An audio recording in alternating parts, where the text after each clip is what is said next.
বিক্রম প্রতাপ সিং এর কিন্তু মে 31, 2026 অবধি ডিল আছে।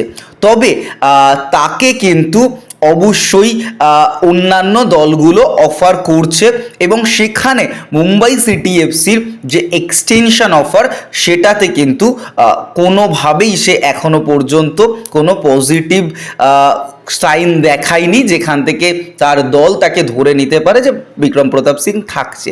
তো এইখান থেকে দাঁড়িয়ে মুম্বাই সিটি এফসিও চাইছে যে তাকে সেল আউট করে দিতে, কারণ এই সময় তাকে যদি সেল আউট করে দেয় মুম্বাই সিটি এফসির কিন্তু একটা ভালো বিজনেস ডিল হবে।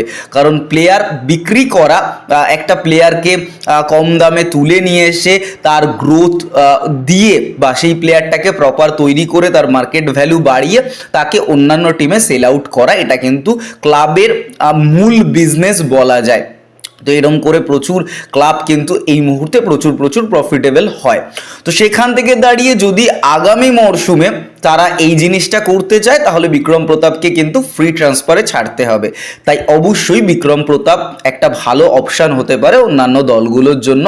আমি মনে করি বিক্রম প্রতাপের মতো ট্যালেন্টদের, যদিও এই মরশুমে বিক্রম প্রতাপের পারফরমেন্স একেবারেই ভালো যায়নি, একটা মাত্র গোল আছে তার 22টা অ্যাপিয়ারেন্সে, তবে আমার মনে হয় ভারতীয় ফুটবল এই মুহূর্তে যে জায়গায় দাঁড়িয়ে তাকে বাইরের কোনো থার্ড ডিভিশন লিগে হলেও খেলাটা দরকার, সেখান থেকে এই প্লেয়ারের আরো বেশি বা ভালো গ্রোথ হবে।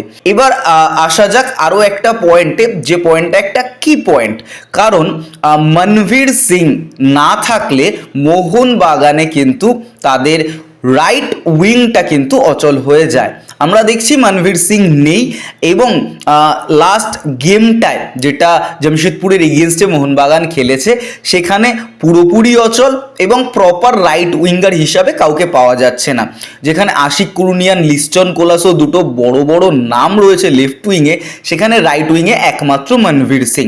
তাই মোহনবাগান বিক্রম প্রতাপ একটা ভালো অপশান হতে পারে মোহনবাগানের জন্য, এবং যখন মুম্বাই সিটি তাকে সেল আউট করে দিতে চাইছে।